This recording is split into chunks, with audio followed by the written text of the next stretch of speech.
లేకపోతే సిఎల్పి లీడర్గా ఆనాడు మార్చి 16న ఆదిలాబాద్ నుంచి పాదయాత్ర మొదలుపెట్టారు.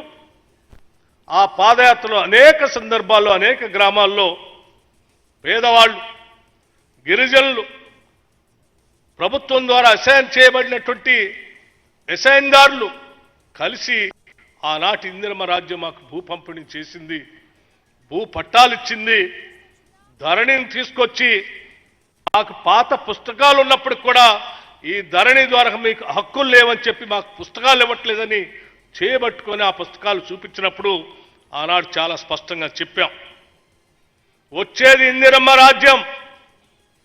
రాజ్యం రాగానే ఈ ధరణిని బంగాళాఖాతంలో వేస్తాం, తప్పనిసరిగా మీ హక్కుల్ని నిలబెట్టే విధంగా ఒక చట్టాన్ని తీసుకొని వస్తాం, మీకు న్యాయం చేస్తామని ఆనాడు అక్కడ చెప్పాం. ఆనాడు రాష్ట్ర కాంగ్రెస్ కమిటీ అధ్యక్షుడిగా, ఈనాడు ముఖ్యమంత్రిగా ఉన్నటువంటి రేవంత్ రెడ్డి గారు అనేక భారీ బహిరంగ సభలు పెట్టి ఆ భారీ బహిరంగ సభల్లో కేంద్ర నాయకత్వానికి సంబంధించిన కాంగ్రెస్ నాయకత్వాన్ని కూడా తీసుకొని వచ్చి చాలా స్పష్టంగా ఈ ధరణిని బంగాళాఖాతంలో వేస్తాం, తప్పనిసరిగా ప్రజల పక్షాన నిలబడి ఇందిరమ్మ రాజ్యం వస్తుంది, రాగానే ప్రజల కోసం మేము ఒక చట్టాన్ని తీసుకొస్తామని చెప్పి వారు ప్రకటించారు. అలాగే నాతోటి సహచర మంత్రివర్గ సభ్యులంతా కూడా వారి వారి పోరాటాల ద్వారా ప్రజలందరికీ ఆనాడు స్పష్టంగా పిలుపిచ్చారు.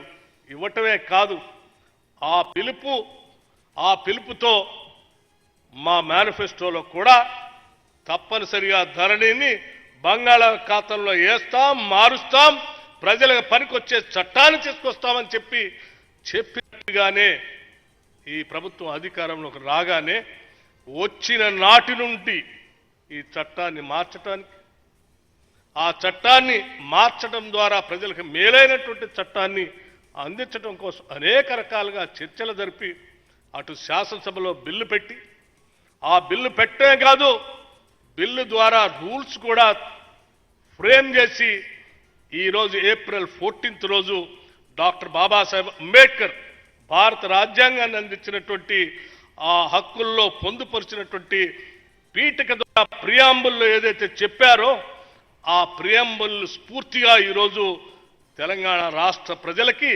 భూమిపై ఉన్నటువంటి హక్కుల్ని ఈరోజు అందిస్తూ ఈ రాష్ట్ర ప్రజలకి అంకితం చేసేటట్టు గొప్ప కార్యక్రమాన్ని ఈరోజు మొదలుపెట్టుకొని ప్రజలందరికీ అంకితం చేస్తూ ఉన్నాం.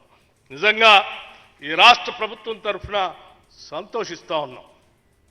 మిత్రులారా, మీ అందరికీ తెలియంది కాదు, భూమి అంటే ఆత్మగౌరవం, భూమి అంటే ఒక నమ్మకం, భూమి అంటే భవిష్యత్తులో ఎన్ని ఇబ్బందులు వచ్చినా భూతల్లి నన్ను కాపాడుతుందని అనేటువంటి నమ్మకం మనిషిని ముందుకు నడిపిస్తూ ఉంటుంది, కుటుంబాలను ముందుకు నడిపిస్తూ ఉంటుంది.